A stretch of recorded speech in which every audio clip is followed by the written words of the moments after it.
I mean, honestly, if you start doing this, the creativity and the music is just going to flow.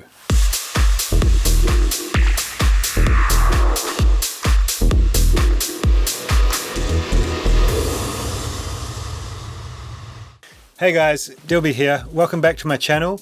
I'm here in my studio in Berlin, and what I've got for you today is part 2 of my workflow tips for Ableton Live. If you haven't checked out part 1 yet, then I'll link it in the description below, and I'll also put a card up here.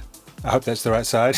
What I've done is selected like my most powerful tips to get you working faster, finishing more music, and basically just speed up your whole production process. Before we get into the video, please make sure to like, comment, subscribe to the channel, turn on the notification bell. All of this stuff just really helps the YouTube algorithm, which will let people find the channel, find the content, and also get more music done. Now let's just get into the video.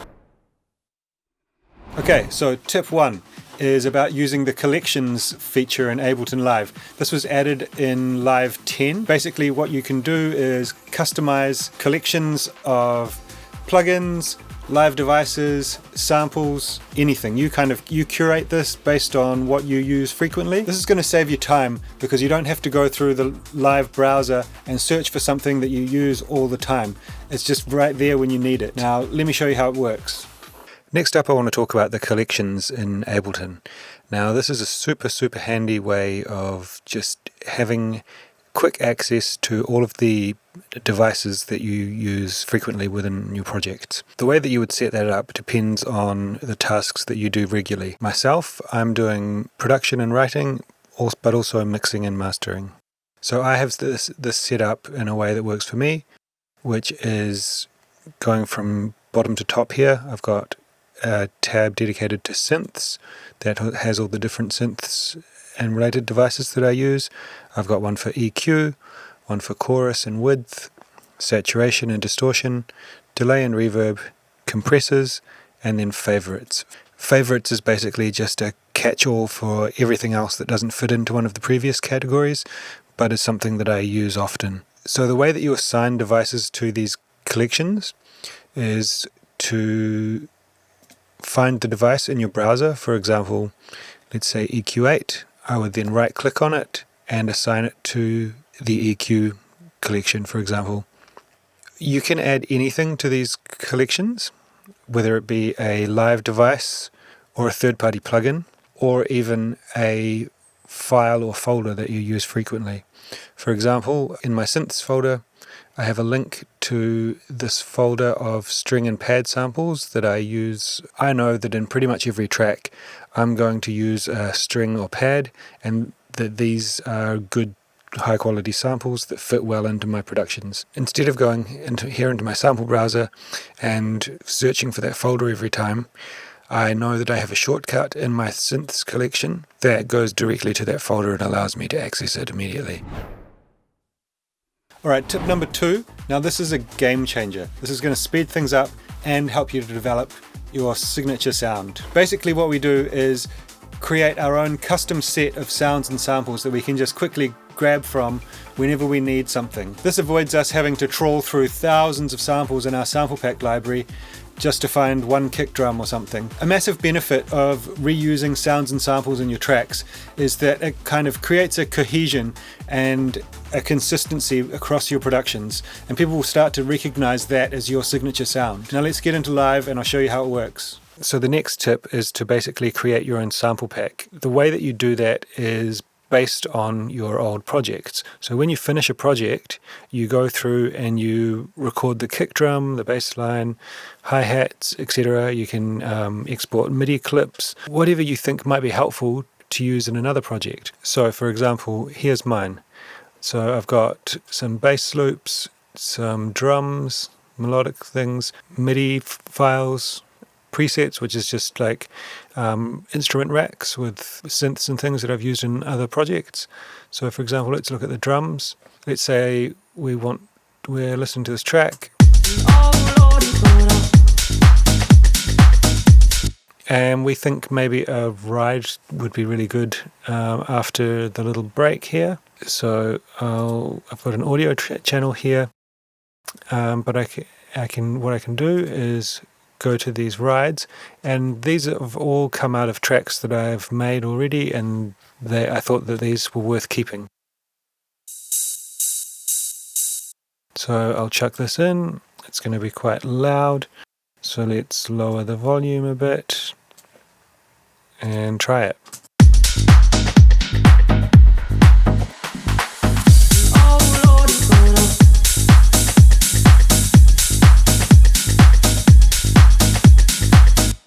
So there you go, it works with the track quite well. So this is a great way to kind of make things super easy when you're getting ideas together, and so quick. You just got your sounds that work, and you can just throw them in and get going, move on to the next thing. It's important to keep this up to date. So when you realize that you're not using something that much, or it's not sounding as good to you, just delete it, replace it with new ones, and kind of keep it as a moving, ongoing thing. And then that way it will always stay relevant to the sound that you're working on at the time. And you want to make sure it's not cluttered. The reason that we're doing this is to save time searching through all of the sample packs that we've got. We just want to use the sounds that we know that are going to work and just throw them into the track. This also helps for you to develop your own sound, because you're able to have your signature hi-hat or your signature kick drum or your signature bass sound. A great example of someone who does this really well is Dario Diatis. All of his tracks, the drums and the bass and everything, from the start, it just sounds like a Dario Diatis track. And that's because he's reusing samples and he's reusing bass sounds. So you can kind of use this creatively, but it's going to allow you to kind of have some consistency and some cohesion between your different productions. Tip number 3 is about using Live's hot swap feature. Now, this is something that I really don't hear that many people talk about, but it's honestly amazing. What this allows us to do is to preview sounds and samples in the context of our track. And this takes away all the guesswork of trying to find the right sounds to fit in the track that you're working on. Alright, so the next tip I want to show you is using hot swap for auditioning different sounds. The way that we do this, I've added this woodblock sample.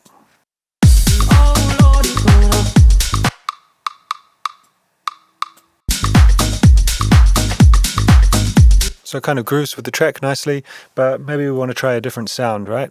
What the kind of conventional method would be is to click through,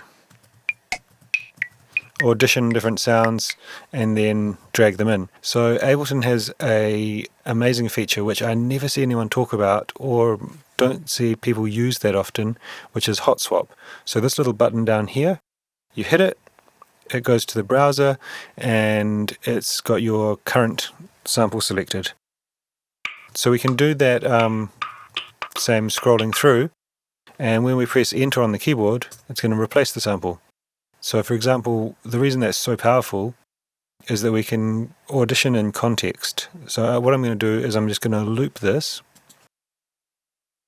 and then I'm going to go through a bunch of different woodblock samples in context with the track. I'll just turn the vocal off so there's less going on, and you'll see what I mean. Okay.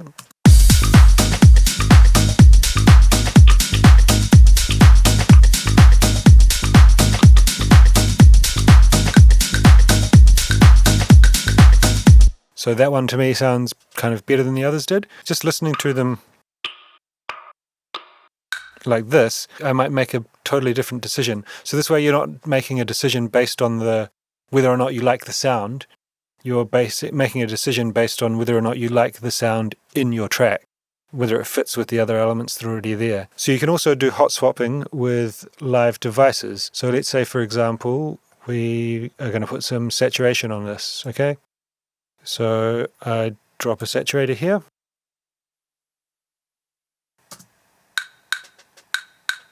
No, okay. It's just the default patch, it's not doing anything. Let's see what some of these presets do. A bit warmer.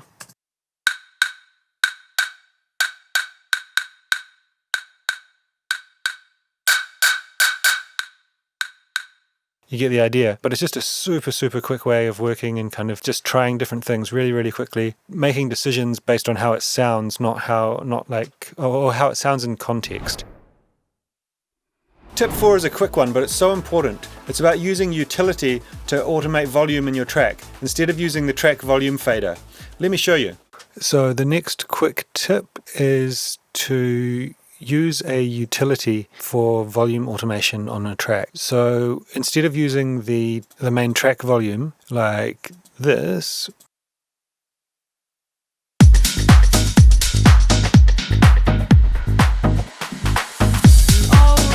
to automate the volume of that kick. The problem then is when we come to mixing and we decide that the kick needs to be quieter, we've got automation there. So then you have to try and fiddle about with trying to equally take down all the, decrease all of the automation, and it's ends up being a nightmare. So we're going to delete that automation, add a utility, grab the gain,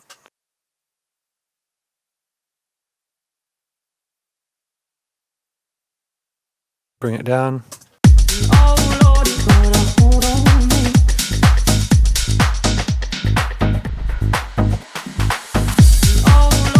We've got the same effect, but when we come to mixing and we decide that the kick is 2 dB too loud, we can bring it down.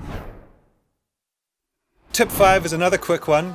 It's a simple key command to transpose things in live by a full octave. Alright, so the next tip I've got for you is using Shift and the arrow keys to transpose things by an octave. Bass line here, but let's say I play it and oh, that's way too high. Select the notes, press Shift and the down arrow key. Sounds better. Sounds more like where we want to be. So you can obviously do that with individual notes as well.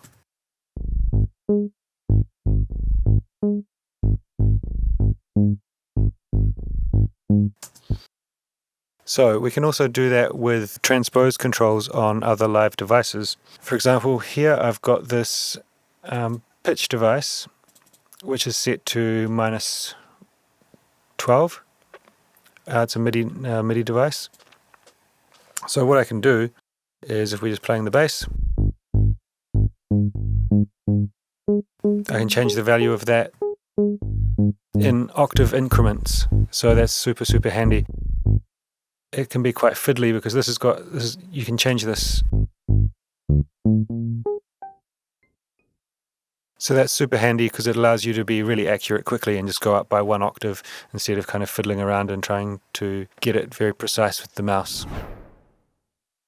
And I've got a bonus tip for you. This one I got from my homie Collective Machine. So what happened is he had all of his sample library that he'd been collecting for years on an external hard drive. This drive corrupted and he lost everything.